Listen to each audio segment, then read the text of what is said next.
Hello everyone, welcome to my YouTube channel Arshika commerce classes. I am Arshika Pandey और आज मैं आपके लिए लेकर आई हूँ बिजनेस स्टडीज के पार्ट 2 फाइनेंस एंड ट्रेड का चैप्टर नंबर 8। और इस पार्ट का ये चैप्टर 1 है। ओवरऑल ये चैप्टर नंबर 8 है जिसका नाम है सोर्सेज ऑफ बिजनेस फाइनेंस। तो आइए जानते हैं बिजनेस फाइनेंस की सोर्सेज के बारे में। बहुत सारी कंपनीज है, लार्ज स्केल कंपनीज, जैसे आ गई हमारी टाटा, बीओबी, रिलायंस, इन्फोसिस, महिंद्रा और ऐसी न जाने कितनी लार्ज स्केल कंपनीज। इन कंपनीज को डे टू डे ऑपरेशन करने के लिए क्या चाहिए होता है, सोचिए। बहुत जाहिर सी बात है, इन्हें फाइनेंस चाहिए। जैसे हम एक एग्जांपल ले लेते हैं, एक इंजन है। उस इंजन को आगे बढ़ने के लिए, आगे मूव करने के लिए क्या चाहिए? फ्यूल चाहिए। उसी तरीके से कंपनीज हैं। कंपनीज क्या है? इंजन ही है। उनको चलाने के लिए फ्यूल चाहिए और उन कंपनीज का फ्यूल क्या है? फाइनेंस। तो बिजनेस फाइनेंस क्या है? जब हमें बिजनेस को रन करने के लिए, एक्सपेंड करने के लिए, ग्रो करने के लिए फंड्स चाहिए होते हैं, उसको हम फाइनेंस कहते हैं। उसे हम कहते हैं बिजनेस फाइनेंस। तो हम इस चैप्टर में पढ़ने जा रहे हैं सोर्सेज ऑफ बिजनेस फाइनेंस। सबसे पहले मैं आपको इंट्रोड्यूस कर देती हूँ बिजनेस फाइनेंस क्या है। जैसा कि मैंने अभी बोला, business finance is just like a fuel to run the engine, है ना। उसी तरीके से हम ये भी कह सकते हैं कि finance is the life blood of any business.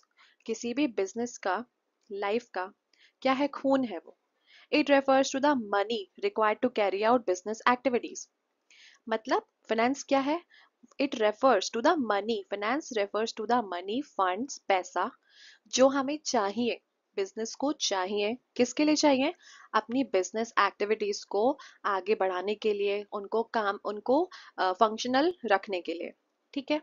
Now why do businesses need funds? Business को फंड्स की ही क्यों जरूरत है? ऐसा क्या है कि फंड्स ही बहुत ज्यादा जरूरी है? तो वो हम बहुत अच्छे से जानते हैं कि फंड्स होंगे तो एम्प्लॉयमेंट होगा। मतलब हम एक्सपर्टीज को एम्प्लॉय कर पाएंगे, हमारे पास अच्छे स्किल्ड टेक्नीशियंस हम अपॉइंट कर पाएंगे। या फिर हमें जो अपनी वर्क स्पेस का रेंट है या फिर उसको खरीदना है, उसके लिए भी फाइनेंस चाहिए। तो हर चीज के लिए फाइनेंस चाहिए। अब किस किस तरह के फाइनेंस ले सकते हैं या हमें किस किस तरह के फाइनेंस की जरूरत पड़ती है? कैपिटल, कितने टाइप की कैपिटल, तो वो हम यहाँ पढ़ लेते हैं। Fixed capital, long term assets जैसे कि लैंड, बिल्डिंग, मशीनरी, फर्नीचर, उसको खरीदने के लिए हमें क्या चाहिए? फिक्स्ड कैपिटल चाहिए। ओके। सो फिक्स्ड कैपिटल में आ जाता है हमारी long term assets like land, building, machinery, furniture etcetera. ठीक है। जो ऐसा समझ लीजिए, फिक्स्ड कैपिटल इज लाइक हमें ज्यादा पैसा चाहिए, मतलब जो एक मोटी रकम चाहिए। ओके।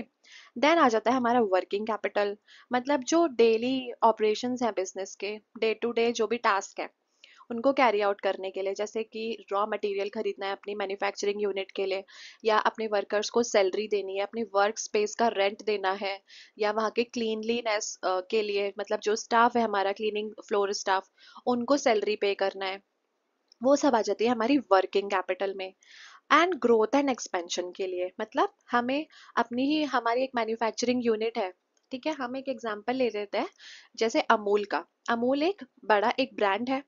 अब उनको क्या करना है, वो क्योंकि उनको compete भी करना है मार्केट में, तो उनको न्यू प्रोडक्ट्स लॉन्च करने हैं, या फिर उनको नए मार्केट में एंटर करना है, या अपनी टेक्निक को, जो उनके पास टेक्नोलॉजी है, उसको मॉडर्नाइज करना है, सो दैट कॉस्ट कटे थोड़ी सी और उनके प्रोडक्ट्स ज़्यादा इफेक्टिव और एफिशिएंट बने।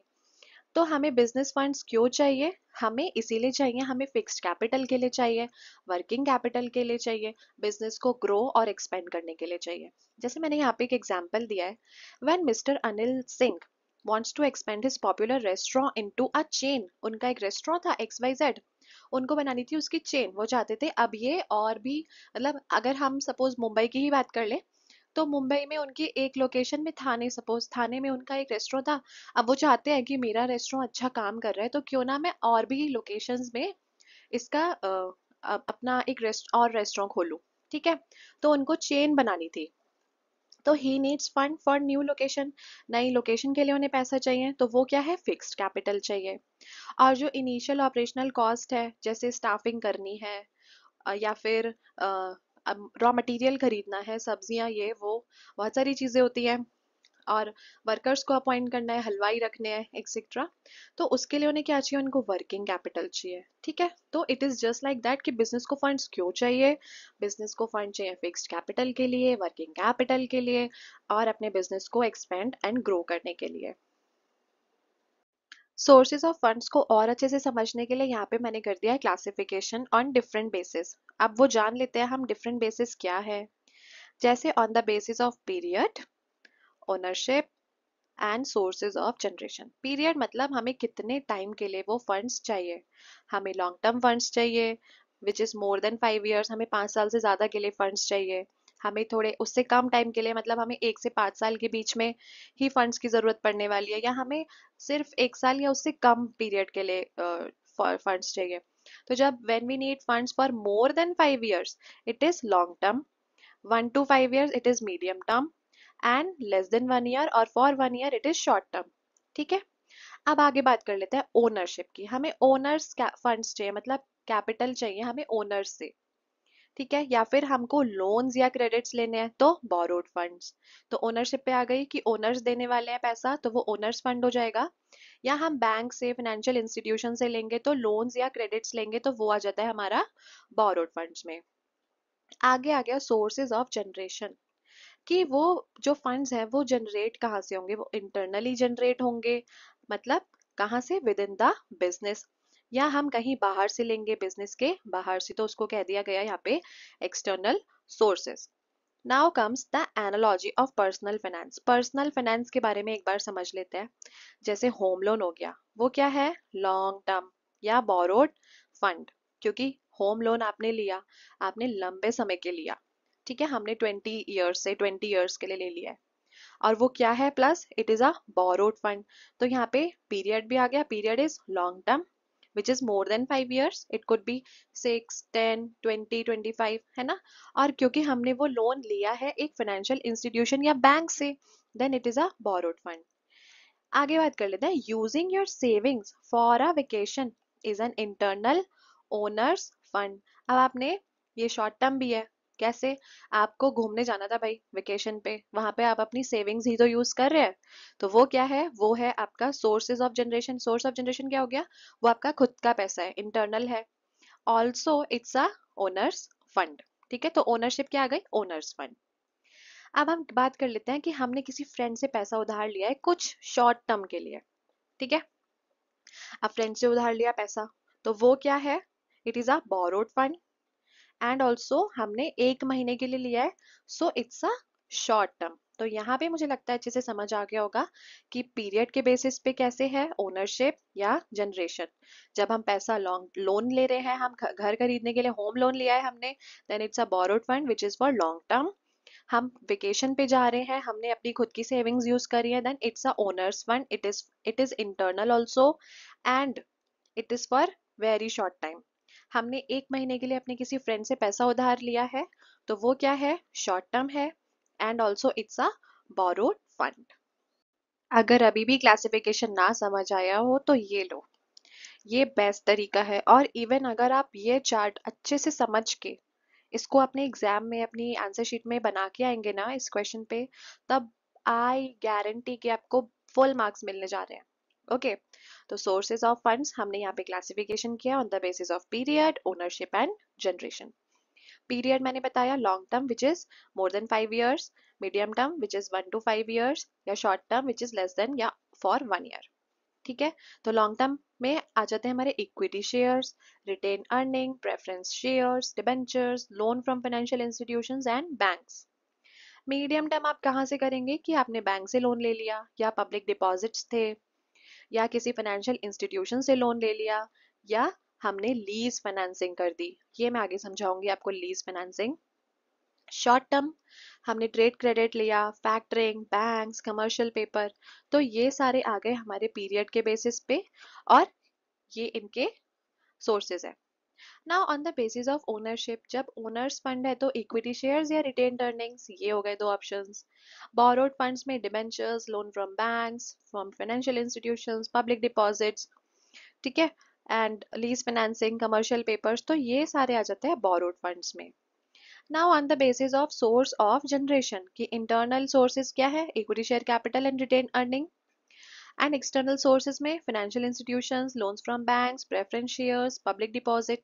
तो ले दे के सब वही है, लेकिन आपको बस ये समझना है, ये देख लीजिए कि लॉन्ग टर्म में हमारे पास इक्विटी शेयर्स आए हैं, वही हमारे पास ओनर्स फंड में भी आ गए हैं, और वही हमारे पास इंटरनल सोर्स में भी आ गए हैं। तो है सब वही, बस एक बार उसको आपको अच्छे से रट लेना है। समझ आ गया है? इस लिस्ट को आपको रट लेना है।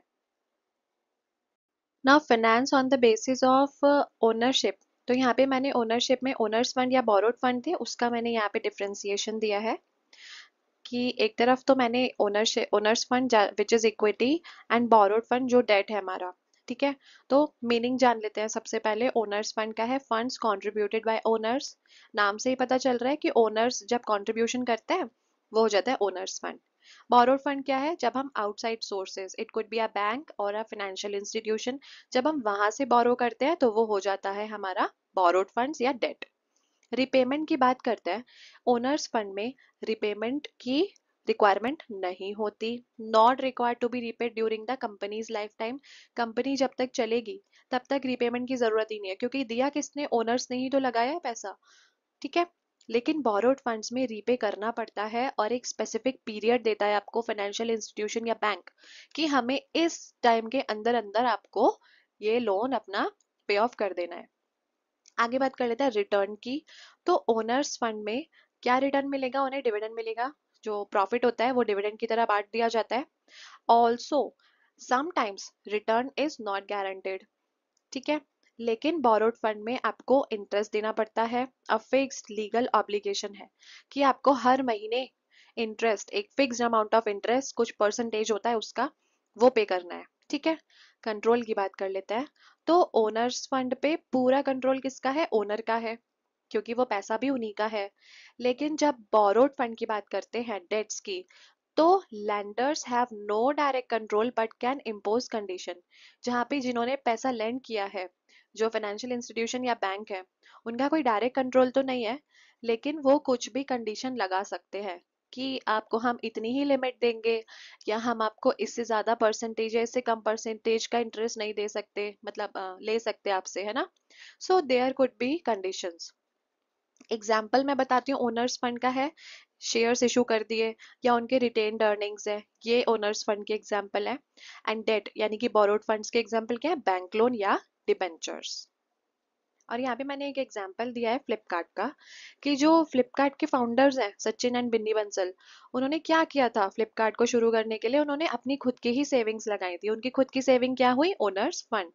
और उसके बाद जब उनका थोड़ा थोड़ा काम चलना शुरू हुआ, थोड़ी सक्सेस उन्हें दिखी कि हाँ we can do it and it will grow, तब उन्होंने पैसा लेना शुरू किया। दे टुक ऑन इन्वेस्टमेंट्स, उन्होंने इन्वेस्टर से बात करी, उन्होंने बैंक्स या फाइनेंशियल इंस्टीट्यूशन से लोन्स लिए, ताकि उनकी कंपनी आगे ग्रो करे, एक्सपेंड करे, और उनको थोड़ी सक्सेस मिले।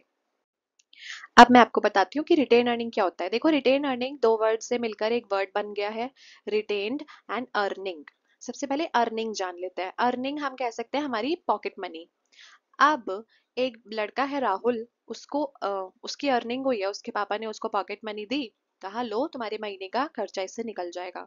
अब वो क्या करता है कि वो उसको 5,000 रुपीज मिले, अब वो उसमें से 3,000 अलग कर देता है। कहता है कि 3,000 ना रख देता हूँ, थोड़ा मेरी सेविंग्स भी हो जाएंगी, या किसी फ्रेंड का बर्थडे आया, कोई पार्टी करनी है, कुछ भी होता है तो मैं उसको यूज कर लूंगा। उसने बाकी के 2,000 तो खर्च दिए, अपनी स्टेशनरी लेना है, आने जाने में, कुछ खाने पीने में, उसने 2,000 तो एकदम खर्च कर दिए। लेकिन उसने 3,000 को रिटेन करके रख दिया, समझे। मतलब हमारी जो अर्निंग थी, हमने उसका एक पोर्शन उसको कर दिया साइड, उसको हटा के एक तरफ रख दिया, ना हमने उसको खर्च किया। तो कंपनी क्या करती है, कंपनी को होता है प्रॉफिट। अब वो उस प्रॉफिट का कुछ पोर्शन, एकदम सारा तो नहीं वो लोग रिटेन कर सकते, क्योंकि और भी ऑपरेशंस होते हैं, बहुत सारे खर्चे होते हैं कंपनी में। तो कंपनी ने अपनी प्रॉफिट का एक पोर्शन रख दिया साइड, ना उसको उन्होंने री इन्वेस्ट किया कंपनी में, ना उन्होंने डिविडेंड के रूप में बांटा, बस उन्होंने उसको साइड में रख दिया। किस लिए रखा? कि अगर हमें आने वाले टाइम में कोई कंडीशन होगी, कुछ जरूरत पड़ेगी, हम रिटेन्ड अर्निंग्स को यूज कर लेंगे। Retained earning is a form of internal financing. कैसे इंटरनल फाइनेंसिंग? कि उन्हीं का कमाया हुआ प्रॉफिट था जिसका पोर्शन उन्होंने साइड में रख दिया, वही क्या है? इंटरनल सोर्स है, ये इंटरनल फाइनेंसिंग है। तो अब मुझे लगता है रिटेन अर्निंग अच्छे से समझ आया होगा। अब मैं बताती हूँ आपको इसके कुछ फायदे। सबसे पहला है, एक तो इस पे कोई एक्सप्लिसिट कॉस्ट नहीं लगती, इस पे ना इंटरेस्ट देना पड़ेगा ना डिविडेंड, कुछ नहीं। फिर आ जाता है no dilution of control. No dilution of control क्या है भाई? इसका मतलब है कि जो इस पे कंट्रोल है वो कमजोर नहीं होगा। ठीक है, इसकी जो कंट्रोल है उसमें कोई कमी नहीं आएगी, वो कमजोर नहीं होगा। कंपनी का जो इस पे कंट्रोल है उस पे कोई भी फर्क नहीं पड़ेगा। ठीक है, तो नो डायल्यूशन ऑफ कंट्रोल। फिर आ जाता है increases the companies financial strength. मतलब जब हमें पता है कि हमारे पास कुछ एक पोर्शन ऑफ मनी है जो हमने साइड रखी है, तो उससे कंपनी के अंदर भी एक फाइनेंशियल स्ट्रेंथ आएगी कि हाँ, अगर कोई भी कंडीशन होगी, कोई अनफोर्सीन कंडीशन आ जाती है, तो हमारे पास बैकअप प्लान है। ठीक है, इसी तरीके से इसके कुछ लिमिटेशंस भी हैं। सबसे पहला है, इसकी वजह से, रिटेन अर्निंग की वजह से क्या हो सकता है? शेयर होल्डर्स जो चाहते हैं कि भाई हमें हायर डिविडेंड्स मिले, हमने पैसा इन्वेस्ट किया है, हमें अच्छा अच्छा भारी डिविडेंड मिलना चाहिए, लेकिन क्योंकि उन्होंने रिटेन करके रख लिए हैं अपनी अर्निंग को, तो इससे शेयर होल्डर्स के बीच में डिससेटिस्फैक्शन हो सकता है। दूसरा, ये एक अनसर्टेन सोर्स है, क्योंकि profit is it is uncertain. Business में प्रॉफिट भी हो सकता है, लॉस भी हो सकता है, तो गारंटी नहीं है कि प्रॉफिट होना ही होना है। तो ये एक अनसर्टेन सोर्स है, क्योंकि ये पूरी तरीके से प्रॉफिट पे ही डिपेंड करता है। प्रॉफिट हुआ तो रिटेन अर्निंग हो जाएंगी, नहीं हुआ तो नहीं होगी। यहाँ पे मैंने एक एग्जांपल भी दे दिया है आपको। जैसे Reliance industries limited has historically used a significant portion of its profits for री इन्वेस्टमेंट इन न्यू वेंचर्स। उन्होंने क्या किया?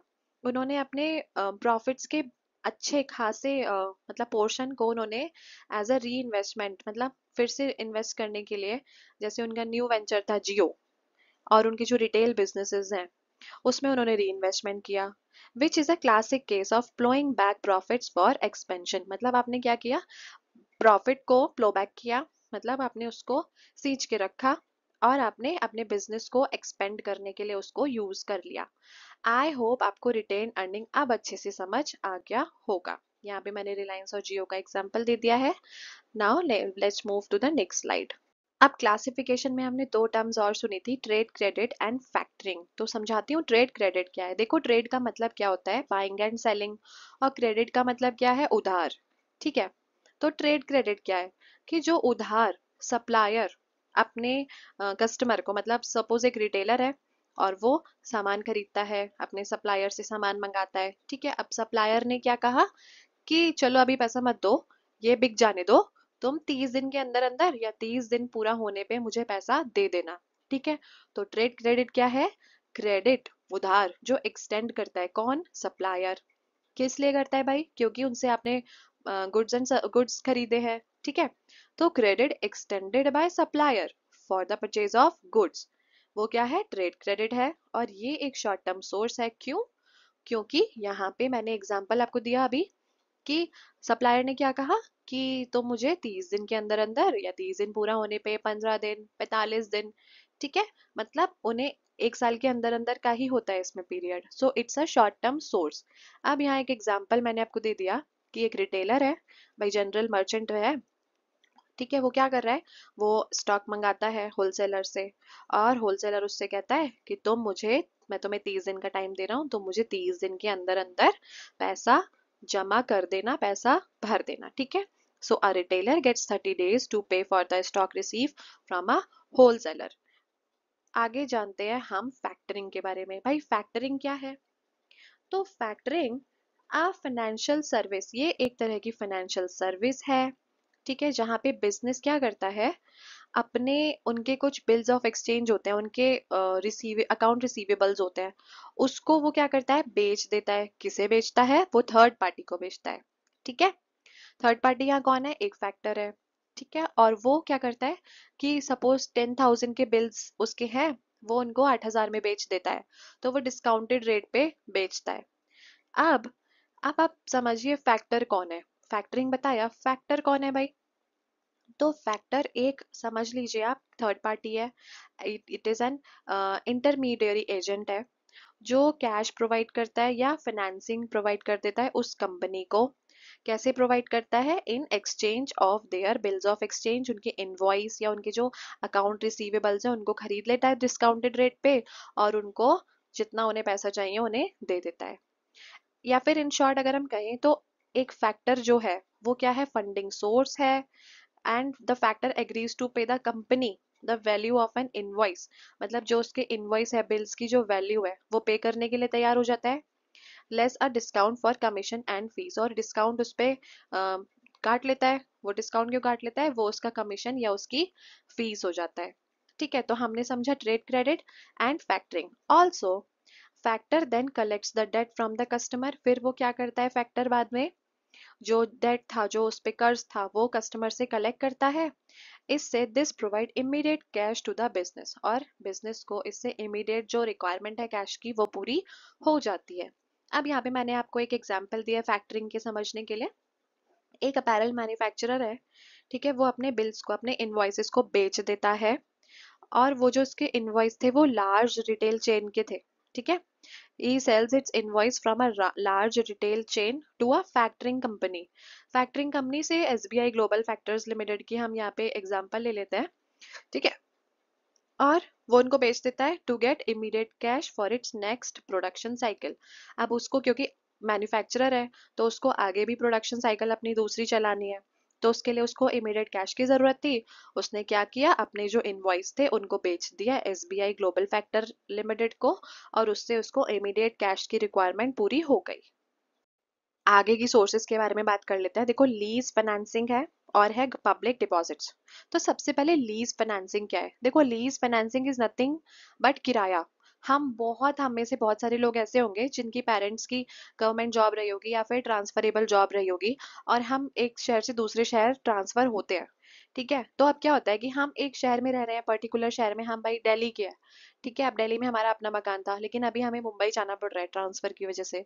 तो ये इतना पॉसिबल नहीं है कि हम एकदम जल्दी से हम वहां जाके एक मकान खरीद लें या फ्लैट खरीद लें। तो प्रॉपर्टी को ओन करना एकदम इतना इजी नहीं होता। ठीक है, तो हम क्या करते हैं? हम किराए पे घर ले लेते हैं, हम किराए पे फ्लैट ले लेते हैं। अब वो कैसे लेते हैं भाई? उसका एक प्रोसीजर होता है पूरा। तो यहाँ पे हम समझ लेते हैं कि क्या प्रोसीजर होता है। देखो, मेरा एक घर है, ठीक है, अब कोई XYZ पर्सन है, वो ट्रांसफर होकर आया मुंबई। अब उसको चाहिए घर, और मैं क्या हूँ, मेरे पास एक एक्स्ट्रा फ्लैट है मुंबई में। तो मैंने क्या किया? उसको एडवर्टाइज कर दिया किसी भी साइट पे या ब्रोकर के थ्रू, हम लोग कांटेक्ट में आए। अब मैं यहाँ कौन हूँ? मैं हूँ लेसर।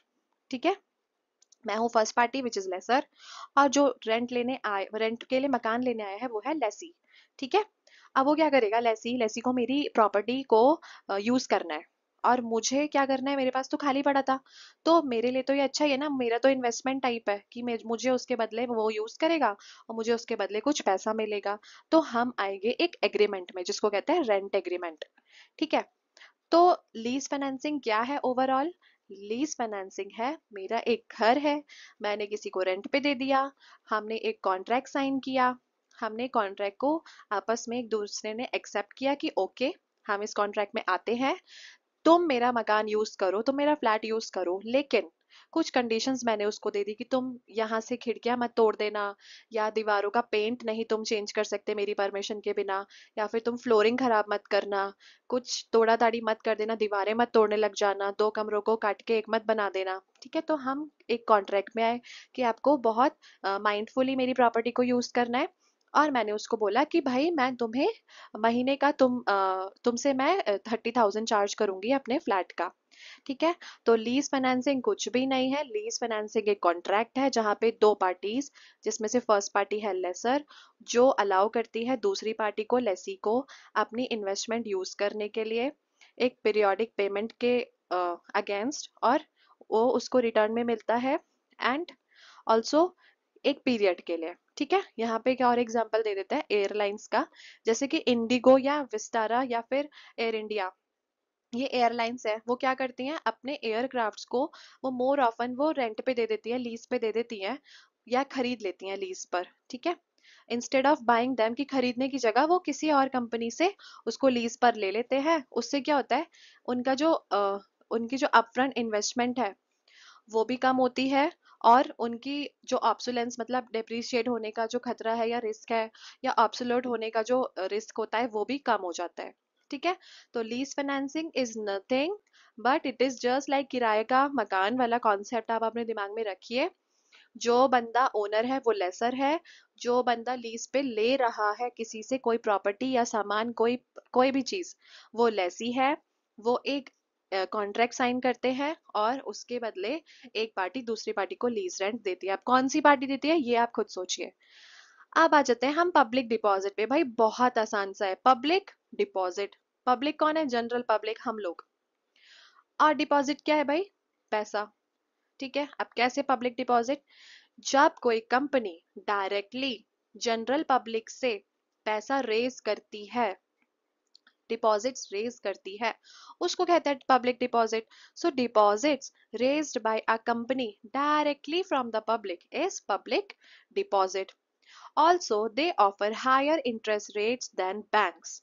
वो क्या करते हैं, वो आपको, क्योंकि उनको जनरल पब्लिक को अट्रैक्ट करना है, तो वो आपको हायर इंटरेस्ट रेट्स ऑफर कर देते हैं, ठीक है। So this is about the public deposits. अब जैसे यहाँ पे एक एग्जांपल दे दिया मैंने HDFC लिमिटेड का, या महिंद्रा फाइनेंस, या आप कोई भी कंपनी आपकी मनपसंद उठा लीजिए।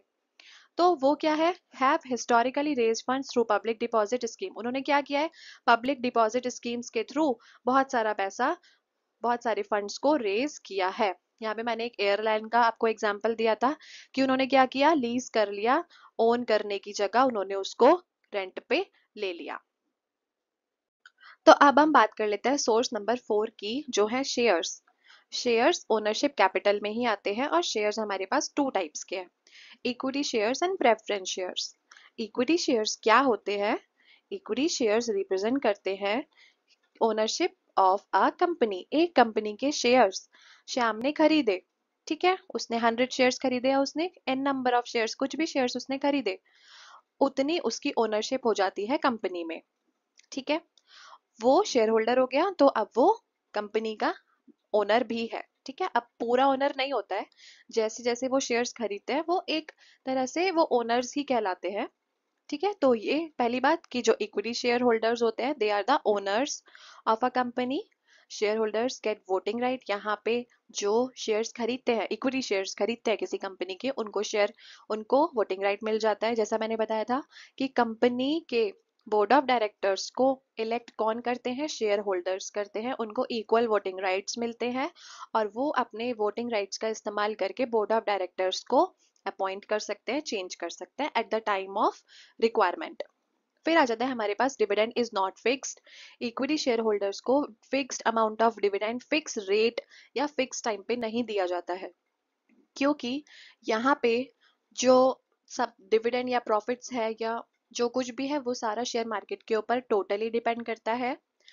एंड इक्विटी शेयर्स में हाई रिस्क है, मतलब बहुत हाई रिस्क है कि आपको लॉसेस भी हो सकते हैं, और हाई पोटेंशियल रिटर्न का भी है कि हमें बहुत अच्छा रिटर्न भी मिल सकता है, या फिर हमारा पैसा एकदम डूब भी सकता है।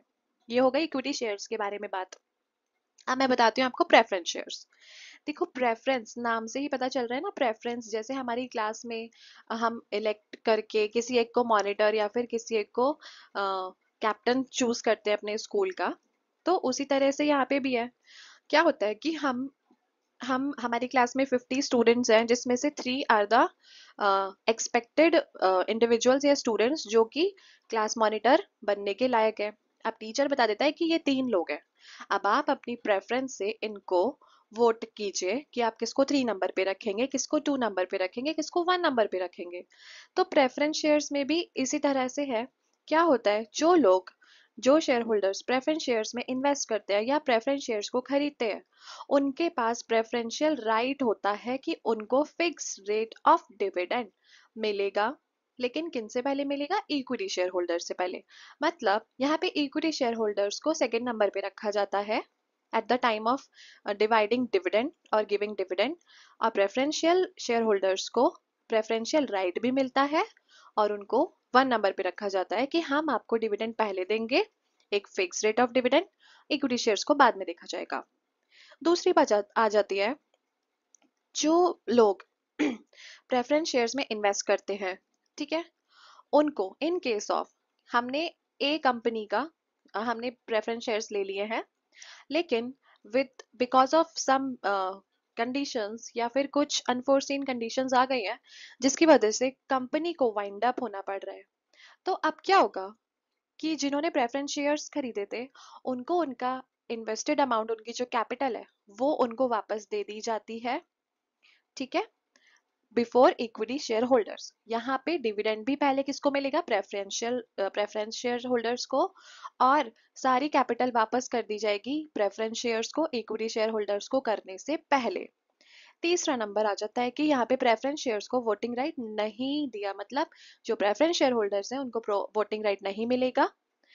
फोर्थ, यहाँ पे जैसे इक्विटी शेयर्स में हाई रिस्क था, high risk of losses and high potential of return, यहाँ पे लोअर रिस्क है, प्रेफरेंस शेयर्स में लो रिस्क है कंपेयर टू इक्विटी शेयर्स। एक एग्जांपल से मैं आपको और अच्छे से क्लियर कर देती हूँ। मैं आपको टाटा मोटर्स का एग्जांपल देती हूँ और पिज्जा की एनालॉजी दे देती हूँ, ठीक है। तो देखो, जब आप टाटा मोटर्स के शेयर्स खरीद रहे हैं तब आप एक स्टॉक एक्सचेंज पे टाटा मोटर्स के शेयर खरीद रहे हैं, और आप कौन से शेयर्स खरीद रहे हैं, इक्विटी शेयर्स, और आप उस कंपनी के बन जाते हैं पार्ट ओनर, ठीक है। अब जैसे हमने एक पिज्जा लिया, ठीक, पिज्जा हमने लिया मीडियम, उसके हमने 6 स्लाइसेस काटे। अब क्या होता है, कभी कभी स्लाइसेस, क्योंकि हम मेजर तो नहीं कर रहे ना, हमने तो बस काट दिए, कभी कभी स्लाइसेस बड़े हो जाते हैं, कभी छोटे हो जाते हैं। तो क्या होता है कि पहले हमने पिज्जा के स्लाइसेस दिए, हमारे जो लेंडर्स हैं, हमारे लेनदार हैं, जिनसे हमने पैसा उधार लिया था, या हमारे जो प्रेफरेंस शेयर होल्डर्स हैं, पहले हमने पिज्जा की स्लाइसेस उनको दी, ठीक है। अब जो बच गया, अब चाहे वो छोटा हो या बड़ा हो, कभी कभी वो स्लाइस बड़ी भी हो सकती है या छोटी भी हो सकती है, तब वो दी जाती है इक्विटी शेयर होल्डर्स को। तो इक्विटी शेयर होल्डर्स को स्लाइस मिलती है, जो भी बचा होता है वो स्लाइस मिलती है किन लोगों के देने के बाद, लेंडर्स को दे देने के बाद, प्रेफरेंस शेयर होल्डर्स को देने के बाद। जो बचेगा, अगर बचा है तो दे दिया जाएगा इक्विटी शेयर होल्डर्स को, अदरवाइज नहीं। कभी कभी वो स्लाइस बड़ी हो सकती है, कभी कभी छोटी हो सकती है, और कभी कभी हो सकता है कि पिज्जा बचे ही ना।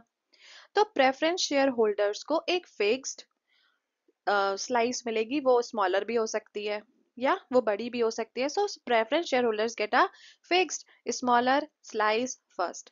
पहले प्रेफरेंस शेयर होल्डर्स को दे दिया जाता है डिविडेंड, उसके बाद जो बचता है वो इक्विटी शेयर्स को दिया जाता है। बचता है तो ठीक है, नहीं बचा तो कोई बात नहीं जी। Source number 5, debentures the loan capital. What are debentures? Debentures भी एक तरह के इंस्ट्रूमेंट है। जब लंबे समय के लिए कंपनी को पैसा रेज करना होता है, उधार लेना होता है, तब वो अपने इस इंस्ट्रूमेंट को, जिसका नाम है डिबेंचर, उसे इशू कर देती है, सेल करती है, ठीक है। आप कैसे सेल करती है और जो सेल करता है वो क्या होता है, वो सब मैं यहाँ पे आपको बताती हूँ। कि डिबेंचर्स जो खरीदते हैं वो बन जाते हैं कंपनी के क्रेडिटर्स। तो जिन्होंने डिबेंचर होल्ड किए, खरीद के होल्ड करे, वो बन गए कंपनी के लेनदार, क्रेडिटर्स, ओके। और उन क्रेडिटर्स को कंपनी को एक fixed amount of, fixed rate of interest पे करना होता है। And it's a charge on the companies asset. Company की एसेट पे अधिकतर ये, मतलब कंपनी की एसेट के अगेंस्ट ही होता है, लेकिन जनरली जो हमने अभी तक देखा है, तो debentures are not secured, like they are not secured against any type of assets, any type of collateral, ठीक है। Also, debentures promise to pay interest and principal to the debenture holders, and companies issue debentures to, company किसको debenture issue करती है, investors को करती है, और वही इन्वेस्टर बन जाते हैं कंपनी के क्रेडिटर्स। नाउ, इंटरेस्ट जो पे कर किया जाता है डिबेंचर्स पे, वो टैक्स डिडक्टेबल एक्सपेंस है कंपनी के लिए, मतलब उस पे उनको टैक्स नहीं देना पड़ता, वो टैक्स डिडक्टेबल एक्सपेंस होता है कंपनी के लिए, ठीक है। तो डिबेंचर क्या है, डिबेंचर भी शेयर्स की तरह ही है, लेकिन थोड़ा अलग कॉन्सेप्ट है। वो क्या है कि डिबेंचर्स कंपनी लॉन्ग टर्म के लिए, जब लॉन्ग टर्म के लिए उन्हें उधार चाहिए होता है, डेट चाहिए होता है, तब वो ऐसे ही पैसा रेज करती हैं डिबेंचर्स को इशू करके। डिबेंचर्स को किन्हें इशू करती हैं? इन्वेस्टर्स को, जो बड़े बड़े इन्वेस्टर्स होते हैं, एंजल इन्वेस्टर या फिर किसी भी तरह के, और वो बन जाते हैं कंपनी के क्रेडिटर्स। ठीक है, उन क्रेडिटर्स को फिक्स रेट ऑफ इंटरेस्ट देती है कंपनी, और जो इंटरेस्ट पे किया जाता है डिबेंचर्स पे वो हो जाता है टैक्स डिडक्टेबल एक्सपेंस। नाउ यहाँ पे मैंने आपको एक एग्जांपल भी दिया है L&T का, लार्सन एंड टर्बो। इस कंपनी के बारे टोब्रो इस कंपनी के बारे में अधिकतर हम सब लोगों ने सुना है। तो क्या है, एक जो लार्ज इंफ्रास्ट्रक्चर कंपनी है जैसे L&T, वो इंफ्रास्ट्रक्चर डेवलपमेंट कंपनी है। ठीक है, वो जब उसको ज़्यादा लॉन्ग टर्म के प्रोजेक्ट के लिए या फिर हैवी फंड्स चाहिए होते हैं, तो वो क्या करती हैं, वो डिबेंचर्स ही इशू कर देती है पब्लिक को, इन्वेस्टर्स को। जैसे उन्हें कहीं पे बिल्डिंग बनानी है या कहीं पे मेट्रो लाइन को डालना है, तब क्या करेंगे, वो जनरल पब्लिक को, इन्वेस्टर्स को डिबेंचर्स इशू कर देते हैं लॉन्ग टर्म प्रोजेक्ट्स के लिए एंड लॉन्ग टर्म फंडिंग के लिए। So this is about the debentures. आगे का सोर्स नंबर 6 है commercial banks and financial institutions. Commercial banks अधिकतर हम सब लोग जानते हैं, हमारे आसपास कुछ बैंक्स ऐसे होते हैं जहाँ पे हमारे फैमिली मेंबर्स के अकाउंट होते हैं। हमें वो बैंक एक चेकबुक इशू कर देता है, हमें debit card, credit card facility देते हैं, पासबुक। तो कमर्शियल बैंक्स कौन है? कमर्शियल बैंक्स वो सारे ही बैंक्स हैं जो short medium term loans provide करते हैं, जनरल पब्लिक से डिपॉजिट्स एक्सेप्ट करते हैं, उनको ऑन डिमांड कैश क्रेडिट्स या ओवरड्राफ्ट्स की फैसिलिटी देते हैं। तो कमर्शियल बैंक्स कौन से हैं? वो सारे ही बैंक्स जो कॉमर्स में बिजी हैं, कॉमर्स मतलब जो ट्रेड में बिजी हैं, जो पैसा ले रहे हैं, डिपॉजिट्स एक्सेप्ट कर रहे हैं, और जब ज़रूरत पड़ रही है उनके कस्टमर्स को तो उनको लोन्स, उनको कैश क्रेडिट्स, ओवरड्राफ्ट्स, डिमांड ड्राफ्ट्स, ये सारे प्रोवाइड कर रहे हैं। ठीक है, तो कमर्शियल बैंक्स के एग्जाम्पल्स क्या हो गए? SBI है, state bank of India, HDFC, bank of Baroda, ICICI bank, yes bank, axis bank, ऐसे तमाम बैंक जो हम अपने आसपास देख सकते हैं, जहाँ पे क्या हो रहा है, जहाँ पे डिपॉजिट्स एक्सेप्ट कर रही है बैंक, जहाँ पे हम अपने savings account, current accounts, fix deposits etcetera खोल सकते हैं। ठीक है, और वहां से हमें जरूरत पड़ने पर होम लोन, कार लोन और एजुकेशन लोन, हमें जैसा जब जरूरत पड़े लोन्स की, वो प्रोवाइड करती है। ठीक है, तो commercial banks provide short and medium term loans, cash credits and overdrafts. ठीक है, पब्लिक डीलिंग करती है। नाउ आ जाता है हमारा दूसरा, फाइनेंशियल इंस्टीट्यूशंस। तो फाइनेंशियल इंस्टीट्यूशंस बैंक्स नहीं होते। एक बहुत यूनिवर्सल सेइंग है that all banks are financial institutions, but all financial institutions are not bank. ठीक है, यहाँ पे मैंने लिखा है, यहाँ पे all banks are financial institutions but not all financial institutions are bank. अब हम बात करते हैं फाइनेंशियल इंस्टीट्यूशन क्या है। भाई, फाइनेंस प्रोवाइड करने वाले इंस्टीट्यूट्स फाइनेंशियल इंस्टीट्यूशंस है, या इनको डेवलपमेंट बैंक भी कहा जा सकता है। अब ये जो फाइनेंशियल इंस्टीट्यूशंस की बात हम यहाँ करेंगे, ये वो सभी है जो गवर्नमेंट ऑफ इंडिया एस्टेब्लिश करती है ताकि इंडस्ट्रियल डेवलपमेंट हो सके। इंडस्ट्रीज को प्रमोट एंड डेवलप करने के लिए इन सभी फाइनेंशियल इंस्टीट्यूशंस को एस्टेब्लिश किया जाता है। ये टेक्निकल असिस्टेंस प्रोवाइड करती हैं अपनी कस्टमर कंपनीज को, उनको मार्केट सर्वे करके देती हैं, या उनको लॉन्ग टर्म फाइनेंसेस भी प्रोवाइड करते हैं। यहाँ पे एग्जांपल दिया है मैंने IFCI, which is industrial finance corporation of India, it is setup by government of India. और दूसरा है हमारा SIDBI, जो small industries development bank of India. नाम से ही पता चल रहा है दोनों में इंडस्ट्री आ जाता है। तो फाइनेंशियल इंस्टीट्यूशंस कौन से हैं? जो गवर्नमेंट प्रोमो एस्टेब्लिश करता है to promote industrial development, and they provide long-term finances, technical assistance and market surveys to their customer companies. IFCI and SIDBI are the great examples of financial institutions.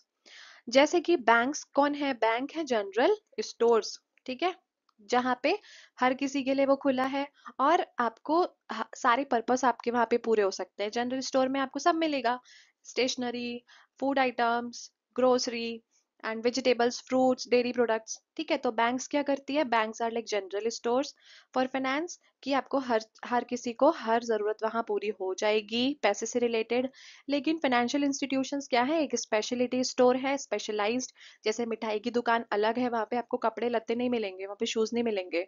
या फिर H&M हो गया हमारे, सिर्फ वो garments and fashion में ही deal करता है। ठीक है, तो इसी तरीके से फाइनेंशियल इंस्टीट्यूशंस हैं, उनका सारा फोकस है इंडस्ट्रियल डेवलपमेंट पे, या लॉन्ग टर्म लोन्स या लॉन्ग टर्म प्रोजेक्ट्स में इन्वेस्ट करने के लिए। ठीक है, so this is about the commercial banks and financial institutions.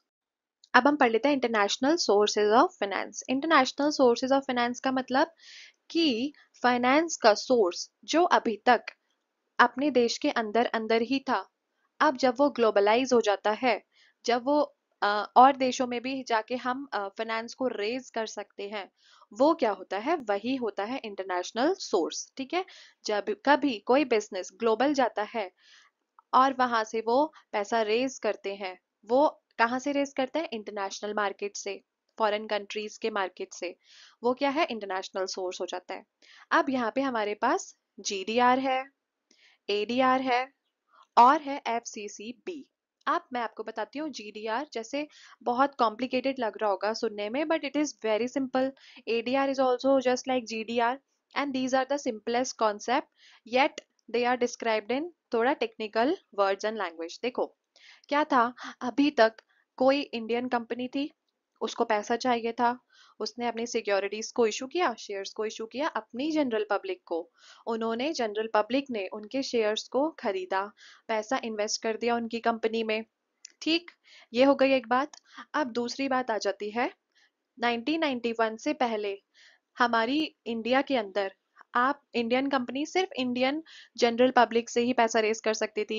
लेकिन क्योंकि 1991 में कुछ पॉलिसीज आई थी, LPG if you remember, liberalisation, privatisation and globalisation. तो ग्लोबलाइजेशन से क्या हुआ, जो बैरियर था कि आप सिर्फ अपनी कंट्री के बाउंड्रीज के अंदर अंदर ही जनरल पब्लिक से पैसा रेज कर सकते हैं, वो हट गया, क्योंकि अब बिजनेस चले गए ग्लोबल। अब क्या हुआ कि जो पैसा, जो प्रोसीजर आप अपने ही देश में करते थे, अब वो आप फॉरेन मार्केट में जाके भी कर सकते हैं। तो यहाँ क्या होता है GDR में? Global depository receipts. ठीक है, यहाँ क्या होता है कि जब कभी कोई इंडियन कंपनी कोई इंस्ट्रूमेंट अपना इशू करती है अब्रॉड में, फॉरेन करेंसी में पैसा रेज करने के लिए, उसको हम कहते हैं GDR। An instrument issued abroad by an Indian company to raise funds in foreign currency traded on foreign stock exchange। अब यहाँ पे फॉरेन स्टॉक एक्सचेंज पे वो क्या करते हैं, मतलब एक हमारा स्टॉक एक्सचेंज जो हमारे देश का है, यहाँ पे हम अब्रॉड की बात कर रहे हैं। जो फॉरेन स्टॉक एक्सचेंज जैसे लंदन का है, लंदन का लग्जमबर्ग है, ठीक है, वो क्या करते हैं, वहां पे अपने कंपनी के शेयर्स को लिस्ट करा देते हैं ग्लोबल मार्केट में। ठीक है, फॉरेन स्टॉक एक्सचेंज पे, वहां पे जब कंपनीज या फिर इन्वेस्टर्स आपके शेयर्स को खरीदते हैं, ठीक है, और आपको फंड्स आपके रेज हो जाते हैं, वही है GDR। जैसे हमारे देश की बहुत सारी कंपनीज हैं, इन्फोसिस है, रिलायंस है, ICICI बैंक है, विप्रो है, इन्होंने जाके ग्लोबली पैसा रेज किया है। ठीक है, तो global depository receipt is nothing but, पूरा कॉन्सेप्ट वही है, बस एक चीज यहाँ पे चेंज हो जाती है कि यहाँ पे हम क्या करते हैं, फॉरेन कंट्री में, फॉरेन करेंसी में पैसा रेस करते हैं। अब यहाँ क्या होता है, हम लोग जैसे हमने इशू किए शेयर्स, ठीक है, अब वहां पे फॉरेन कंट्री में किसी ने खरीदे, तो अब क्या होगा, जो GDR है वो जो रुपीज है उसको अपने देश की करेंसी में कन्वर्ट कर देता है, और वो उनके यहाँ की जो जनरल पब्लिक है उसको वो अपनी देश की करेंसी में ही क्योंकि इन्वेस्ट करना चाहेंगे, तो वो उनकी करेंसी में खरीद लेते हैं। अब जैसे ही वहां पे किसी ने अपने हमारे यहाँ का कोई शेयर खरीदा है, वैसे ही हमारी यहाँ की कंपनी को वो पैसा क्रेडिट हो जाता है। ठीक है, it is nothing but going global for raising funds. Okay, अब आ जाता है हमारा ADR। ADR बिल्कुल सिंपल सेम कॉन्सेप्ट है, इतना डिफरेंस है कि ये सिर्फ अमेरिका में होता है, USA में होता है। ठीक है, यूनाइटेड स्टेट्स ऑफ अमेरिका में। तो it is simple concept like GDR but issued and traded only in USA। इसके एग्जाम्पल है कि ICI bank, Wipro bank have ADRs listed on the New York stock exchange. NYCE जो है न्यूयॉर्क स्टॉक एक्सचेंज, वहां पे ICICI bank, Wipro और हमारे इन्फोसिस, रिलायंस, इनके स्टॉक्स अभी भी लिस्टेड होते हैं। यानी कि ये लोग क्या करते हैं, ये लोग ग्लोबल जाके पैसा रेस करते हैं। अब आ जाता है हमारा फॉरेन करेंसी कन्वर्टेबल बॉन्ड्स क्या है। जो बॉन्ड्स इशू किए जाते हैं फॉरेन करेंसी में, मतलब bonds issued in a foreign currency that can be converted into equity shares after a specific period. अब क्या होता है कि कुछ कंपनीज अपने बॉन्ड्स इशू कर देती हैं, ठीक है, वो किस में इशू करती हैं, वो फॉरेन करेंसी में करती हैं, जिनको इक्विटी शेयर्स में कन्वर्ट कर दिया जा सकता है एक स्पेसिफिक टाइम ड्यूरेशन के बाद। तो एफसीसीबी, एडीआर एंड जीडीआर, मुझे लगता है अब ये कॉन्सेप्ट क्लियर हो गया होगा। नहीं हुआ होगा तो मैं इसके लिए एक सेपरेट वीडियो बनाऊंगी। Keep watching. अभी तक हमने जितने भी सोर्सेस पढ़े हैं उनको हमने थॉरोली पढ़ा है। अब उसके आ जाते हैं ऊपर कुछ फैक्टर्स जो कि अफेक्ट करते हैं the choice of sources. Choosing the right source of finance is a critical decision. मतलब हमने कौन सा सोर्स ऑफ फाइनेंस चूज करना है नहीं करना है, ये एक क्रिटिकल डिसीजन होता है जो बहुत सारे फैक्टर्स पे डिपेंड करता है। Cost, financial strength, period and purpose, risk, control, flexibility, tax benefits. तो जान लेते हैं। सबसे पहले है कॉस्ट, कि इशू कॉस्ट क्या होगी, इंटरेस्ट रेट क्या होगा, इस पे डिपेंड करता है। फिर हमें कितनी कॉस्ट चाहिए, हम कितना इंटरेस्ट रेट पे कर सकते हैं वो।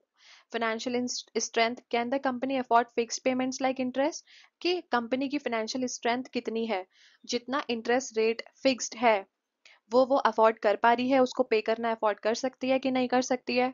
पीरियड एंड पर्पस, कि उनकी जो लॉन्ग टर्म नीड्स हैं उसके लिए उनको लॉन्ग टर्म सोर्सेज ही चाहिए, शॉर्ट टर्म के लिए शॉर्ट टर्म सोर्सेज ही ऑप्ट करने होंगे।